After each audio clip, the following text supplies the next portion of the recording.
আলোর আমন্ত্রণ ইউটিউব চ্যানেলে বন্ধুদের স্বাগত।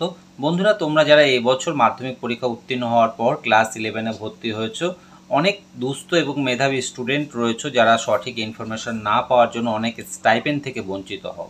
আজকের ভিডিওতে আমি তোমাদের সাথে আলো স্কলারশিপ নিয়ে আলোচনা করব। আলো চ্যারিটি সংস্থা কর্তৃক একটি নতুন বৃত্তি তৈরি করা হয়েছে, এটির নামই আলো স্কলারশিপ। বৃত্তি চালু করার মূল লক্ষ্যই হলো পশ্চিমবঙ্গের শিক্ষার্থীদের মধ্যে শিক্ষার সুযোগ প্রদান করা। এই বৃত্তি কিন্তু শুধুমাত্র একাদশ শ্রেণী যারা পড়ছে তাদেরকেই দেওয়া হয়। এই স্কলারশিপের মধ্য দিয়ে বছরে 7,200 টাকা এবং প্রতি মাসে 600 টাকা করে প্রদান করা হয়। আলো স্কলারশিপে আবেদন করার জন্য তোমাদেরকে অবশ্যই আলো সংস্থার অফিসিয়াল ওয়েবসাইটে যেতে হবে। আলো স্কলারশিপ পেতে হলে অবশ্যই আবেদনকারীকে পশ্চিমবঙ্গের স্থায়ী বাসিন্দা হতে হবে। পশ্চিমবঙ্গের কোনো স্কুলে কিন্তু তাকে পড়াশোনা করতে হবে। একাদশ শ্রেণীতে যারা পড়ছে কেবলমাত্র সেই সমস্ত স্টুডেন্টরাই কিন্তু এই স্কলারশিপের আওতায় আসবে।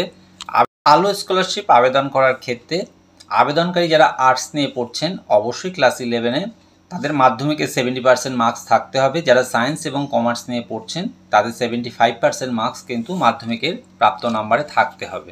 এই স্কলারশিপের আবেদনের যে সকল ডকুমেন্টস প্রয়োজন হয়ে থাকে, Aadhaar card, residential certificate, income certificate, মাধ্যমিকের marksheet, passport size photograph, mobile number এবং একটি ব্যাংকের পাসবই। আলো স্কলারশিপের আবেদন পদ্ধতি সম্পূর্ণ অনলাইনের মাধ্যমে আলো চ্যারিটি সংস্থা কর্তৃক এই স্কলারশিপ প্রদান করা হয়।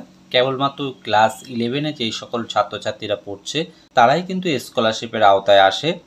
এবছর আলো স্কলারশিপের আবেদন প্রক্রিয়া এখনও শুরু হয়নি। নিচে ডেসক্রিপশনে আবেদনের লিঙ্ক সেই সঙ্গে টোটাল ইনফরমেশন দেওয়া থাকবে। প্রিয় ছাত্রছাত্রীদের বলবো, অনলাইন আবেদনের ক্ষেত্রে যদি তোমাদের বুঝতে কোথাও অসুবিধা হয়ে থাকে অবশ্যই তোমরা আমাকে কমেন্ট বক্সে প্রশ্ন করে জানাতে পারো।